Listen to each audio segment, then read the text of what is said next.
ॐ ज्ञानतिमिरन्धस्य ज्ञानाञ्जनशलाकया चक्षुरुन्मिलितं येन तस्मै श्रीगुरवे नमः। जय श्रीकृष्ण चैतन्य प्रभु नित्यानंद श्री अद्वैत गदाधर श्रीवासादि गौर भक्तवृंद। हरे कृष्णा कृष्ण कृष्ण हरे हरे, हरे राम राम राम हरे हरे। हरे कृष्णा। श्रीमद् भगवद गीता अध्याय 17 श्लोक 2। श्री भगवान उवाच त्रिविधा भवति श्रद्धा देहिनां सा स्वभावजा सात्विकी राजसी च एव तामसी च इति ताम शृणु। श्री भगवान ने कहा, मनुष्यों की श्रद्धा 3 प्रकार की होती है, सात्विकी, राजसी और तामसी। वह पूर्व जन्मों के संस्कार से उत्पन्न होती है, उसे सुनो।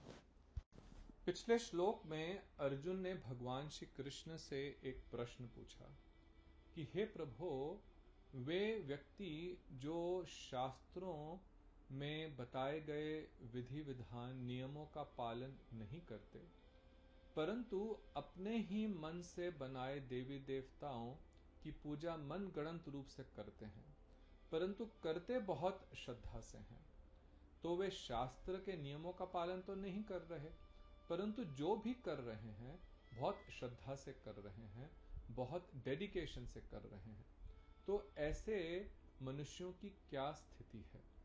तो इस प्रश्न का उत्तर अब भगवान इस दूसरे श्लोक से देना प्रारंभ कर रहे हैं।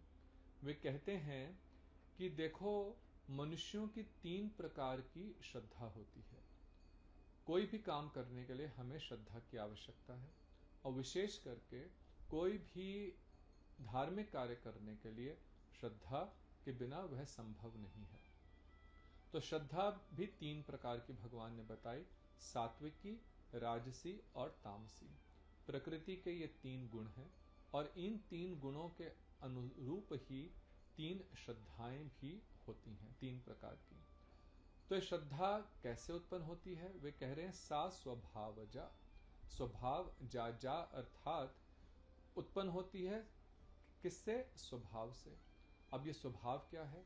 स्वभाव केवल इस जन्म का स्वभाव नहीं, परंतु पिछले कई जन्मों के संस्कारों के कारण हमारा स्वभाव बनता है।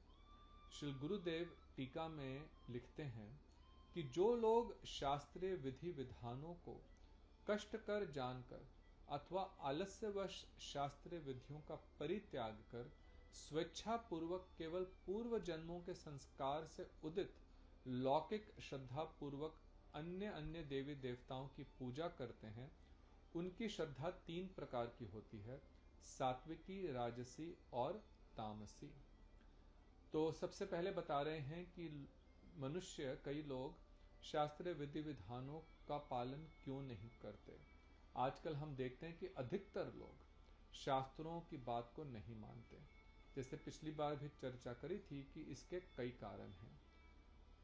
जो मुख्य कारण है बता रहे हैं यहाँ पे कि उन्हें लगता है कि शास्त्रों में जो अनुशासन बताया गया है, जो विधि विधान बताए गए हैं, नियम निषेध बताए गए हैं, वे बहुत कष्टपूर्ण हैं। तो हम इतने सुख से अपनी जिंदगी जीना चाहते हैं जिसमें कोई भी रोक टोक नहीं हो, है ना। आजकल तो लोगों का यही है कि एक जिंदगी है, इसको अच्छी तरह से जी लो। तो यदि शास्त्रों के नियमों को पालन करेंगे तो फिर तो हमारे सुख में कई प्रकार की रुकावटें आएंगी, कई प्रकार के उस पर पाबंद लग जाएंगे। तो इसलिए इन्हें कष्टकर समझ करके कई अधिकतर लोग शास्त्रों का पालन नहीं करते। फिर कई शास्त्रों को जानते ही नहीं हैं, कभी सुना ही नहीं शास्त्र के विषय में, और कई तो शास्त्रों के पूर्ण रूप से विरोधी ही हैं। और कईयों ने शास्त्रों के विषय में सुना तो है, परंतु जो उन्हें सुनाया गया है वह गलत है, क्योंकि सुनाने वाले स्वयं ही शास्त्र को नहीं जानते। इसलिए वो जो शास्त्रों के नाम पे पालन भी कर रहे हैं वह भी वास्तव में शास्त्र सम्मत नहीं है। और फिर वे जो आलस्य के कारण जानते हैं परंतु इतना आलस्य है, जैसे ब्रह्म मुहूर्त में उठना, लेकिन उठा ही नहीं जाता, क्या करें, है ना। तो आलस्यवश वे शास्त्रीय विधियों को त्याग कर फिर क्या करते हैं, अपनी इच्छा से, अपने मनमाने रूप से वे देवी देवताओं की पूजा करते हैं। परंतु यह जो पूजा है इसमें उनकी श्रद्धा बहुत है, जैसे अर्जुन ने भगवान से कहा। और वह श्रद्धा कैसी है, वह लौकिक श्रद्धा है। देखो, एक पारमार्थिक श्रद्धा होती है और एक लौकिक श्रद्धा। लौकिक श्रद्धा से केवल संसार की ही सुख संपत्ति प्राप्त होती है, परंतु पारमार्थिक श्रद्धा से वास्तव में भगवत प्राप्ति होती है। तो जो लोग शास्त्रीय विधि के अनुसार पूजा नहीं करते, वे इस लौकिक श्रद्धा से करते हैं कुछ सांसारिक चीजों को प्राप्त करने के लिए। तो भगवान कह रहे हैं कि ऐसे लोगों की श्रद्धा जो है वे 3 प्रकार की है, सात्विकी, राजसी और तामसी। अब यह श्रद्धा बनती कैसे है, श्री भक्तिवेदांत स्वामी महाराज जी टीका में लिखते हैं, पूर्व जन्म के कर्मों के गुणों के अनुसार ऐसे प्राणी को एक विशेष स्वभाव की प्राप्ति होती है। तो देखिए, जो हमारा स्वभाव है वह केवल इसी जन्म में नहीं बनता, यह स्वभाव तो पिछले जन्मों के कर्मों के कारण बनता है और इस जन्म में हम उसे देखते हैं। और पिछले जन्मों में जो हमने अलग अलग कर्म किए, वो कर्म हमने सात्विक कर्म किए कि राजसिक कर्म किए कि तामसिक कर्म किए, उन सब के संस्कार हमारे मन पर एक छाप छोड़ते जाते हैं।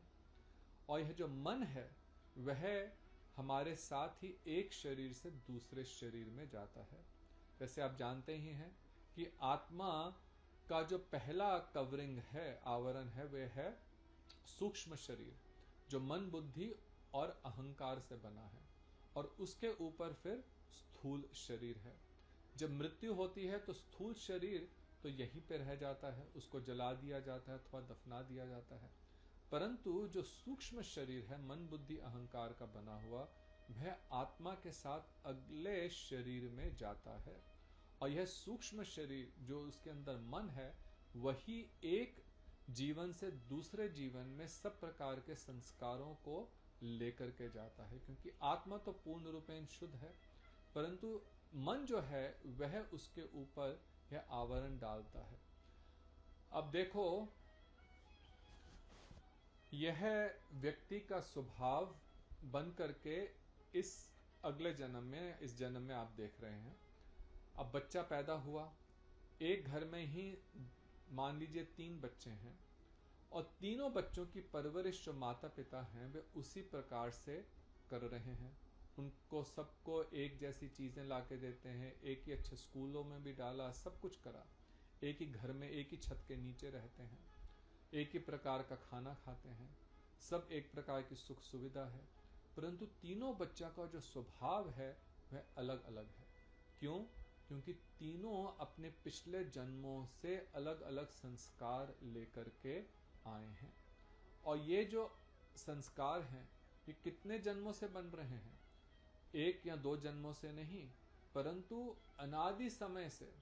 श्री स्वामी महाराज लिखते हैं कि गुणों के साथ जीव का संग उसी अनादि काल से चला आ रहा है जब वह माया के संसर्ग में आया। तो माया के संसर्ग में कब आया?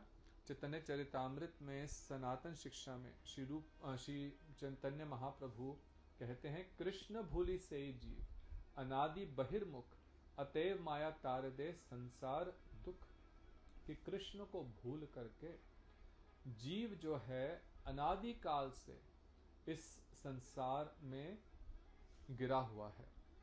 तो भगवान से जब तटस्था शक्ति में जीव है, भगवान से विमुख हुआ, उनके प्रति एक विरोध का भाव आया कि मैं भी इसी प्रकार से ईश्वर बन करके संभोग करना चाहता हूं, तो उनसे बहिर्मुख हुआ। तब क्या, माया ने उसी समय आकर के उसे दबोच लिया और इस सागर में डाल दिया। अब इस संसार सागर में तभी से वह दुख पा रहा है। और यह कब प्रारंभ हुआ इसका कोई इतिहास नहीं है भौतिक समय में। क्यों? क्योंकि जब से वह पतन हुआ, जब से इस संसार में आया है, तब से पतित अवस्था में ही है। इसलिए इसे अनादि कहा गया कि इसका कोई समय नहीं है कब यह प्रारंभ हुआ, अनादि काल से चल रहा है। प्रकृति के जिस जिस गुण से उसका संग होता है वह उसके संस्कार को ग्रहण कर लेता है। तो इस प्रकार से कई जन्मों से अलग अलग क्रियाएं करते हुए अलग अलग गुणों के प्रभाव में वे ये संस्कार ग्रहण करता हुआ इस जन्म में आता है। अब देखो, जो स्वभाव, जो शुद्ध स्वभाव जीव का है वह तो नित्य है, क्योंकि जीव के गठन के साथ ही उसका जो नित्य स्वभाव है वह भी निर्धारित हो जाता है। और वह नित्य स्वभाव क्या है? कृष्ण की नित्य प्रेममयी सेवा करना। परंतु भगवान से बहिर्मुख होने के कारण वह संसार में माया चक्र में बद्ध हो जाने के कारण अपने स्वभाव को विकृत कर लेता है। माया के कारण वह स्वभाव विकृत हो जाता है और इस निमित्त के कारण अब जो उसका स्वभाव है वह निसर्ग है। इससे निमित्तिक कहते हैं। किसी निमित्त के कारण इस संसार में पड़ने के कारण उसका जो शुद्ध स्वभाव है वह बदल गया। अब वास्तव में वह शुद्ध स्वभाव उदित कब होगा, उसके लिए कौन सी श्रद्धा चाहिए होगी? उसके लिए पारमार्थिक श्रद्धा है। तो श्री गुरुदेव टीका में लिखते हैं कि शास्त्रविद शुद्ध भक्तों के अनुगत्य में भगवत भक्ति के अनुशीलन में जो श्रद्धा देखी जाती है वह निर्गुणा होती है। तो सात्विक, राजसिक और तामसिक ये जो श्रद्धाएं हैं यह जगत बंधन से मुक्त नहीं करा सकती। उसके लिए क्या चाहिए? निर्गुणा श्रद्धा। और वह श्रद्धा कैसे उत्पन्न होती है? आदौ श्रद्धा तथा साधु संग। आदौ यहां पे अर्थ है कि पूर्व जन्मों में हमने कुछ सुकृतियां की हैं। सुकृति क्या है? जो भगवत संबंधी कोई जाने अनजाने में हमने कर दिया। जैसे किसी ने आपको एक बर्फी की टुकड़ी दी, आपको नहीं मालूम कि वह ठाकुर जी को भोग लगाया हुआ प्रसाद है और आपने उसको मिठाई समझ के खा लिया, परंतु ये अनजाने में आपसे एक सुकृति हो गई। आप सड़क पे जा रहे हैं और कुछ लोग कीर्तन करते हुए चल रहे हैं, कुछ सेकंड के लिए आपके कानों में हरि नाम पड़ गया, हरे कृष्ण कृष्ण कृष्ण हरे हरे, हरे राम राम राम हरे हरे। ये आपकी सुकृति हो गई। कोई व्यक्ति अपने बच्चे का जन्मदिन का उत्सव मना रहा है, मंदिर में आपको निमंत्रण दिया, आपको मंदिर जाने में कोई इंटरेस्ट नहीं है, परंतु क्योंकि रिश्तेदारी है, क्योंकि वह आपका दोस्त है, मित्र है, तो इस कारण से एक सामाजिक रिश्ते के कारण वहां चले गए। अब मंदिर जाना यह आपकी सुकृति हो गई। अब इस प्रकार से कई जन्मों में सुकृतियां जब संचित होकर के कुछ एकत्रित हो जाती हैं, तब ऐसे किसी भाग्यवान व्यक्ति के हृदय में श्रद्धा उत्पन्न होती है। और वह श्रद्धा से, उस श्रद्धा से जब वह उसका साधुओं के साथ संग होता है। कैसे साधु? जो भगवान के निष्किंचन शुद्ध भक्त हैं और उनके संग में, उनके अनुगत्य में फिर वह भक्ति संबंधित उपदेश ग्रहण करके उनके उपदेशानुसार भजन क्रिया में संलग्न होता है। तो कह रहे हैं कि इसमें भी एक विचार है कि प्रारंभिक अवस्था में भक्ति साधक की यह श्रद्धा सात्विकी हो सकती है। तो जो सात्विकी श्रद्धा है वे हमारे को भगवत भक्ति की ओर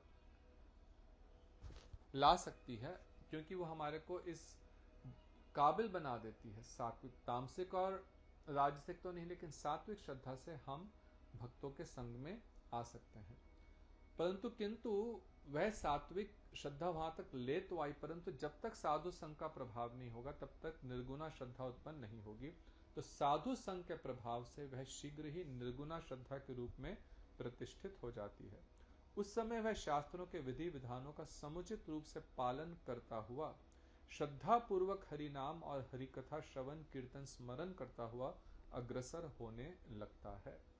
तो जब भक्तों के संग में रह करके फिर वे श्रवण कीर्तन और स्मरण भगवान के नाम रूप गुण लीला का करता है, तो फिर धीरे धीरे क्या होता है, अनर्थ निवृत्ति।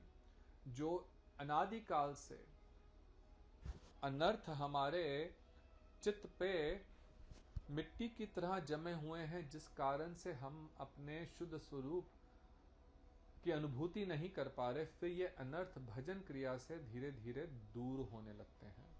श्रीमद् भागवतम में भगवान कपिल माता देवहूति को उपदेश दे रहे हैं। सताम प्रसंगात मम वीर्य संविदो भवन्ति हृत कर न रसायनः कथा तत् जोशनात् आशु अपवर्ग वर्तमनि श्रद्धा रति भक्ति अनुक्रमिष्यति। कि संतों के संग में रहकर के जो मेरी हरि कथा श्रवण करता है, मम वीर्य संविदो, मेरे नाम रूप गुण लीला का श्रवण करता है। और कैसी कथाएं हैं मेरी, हृत कर्ण रसायन कथा, जो हृदय और कानों को बहुत ही रसपूर्ण लगने वाली अर्थात आनंद देने वाली हैं। तब ऐसे भक्तों के संग में रह करके जब वह जोशनाथ, जब वह भक्ति की क्रियाएं करता है, भजन करता है, तब क्या होता है, श्रद्धा रति भक्ति अनुक्रमिष्यति। तब श्रद्धा और फिर रति और फिर भक्ति अर्थात शुद्ध भक्ति उसके हृदय में उत्पन्न होती है और वह शीघ्र ही संसार चक्र से मुक्त हो जाता है। तो निर्गुणा पारमार्थिक श्रद्धा ही जीव को भगवत धाम ले जाने में समर्थ है और यह केवल भक्तों के संग से ही उत्पन्न होती है। इसलिए येन केन प्रकारेण हमें शुद्ध भक्तों का संग करना चाहिए, क्योंकि उससे स्वयं ही धीरे धीरे धीरे हम लोगों की चित्त शुद्धि होगी और भगवान में विमल रति उत्पन्न होगी। अब जो ये 3 प्रकार की श्रद्धाएं हैं, इनके विषय में भगवान आगे और भी बताएंगे। उसकी चर्चा हम लोग अगले श्लोक में अगली बार करेंगे। तब तक के लिए हरे कृष्णा, राधे राधे। आपका दिन मंगलमय हो।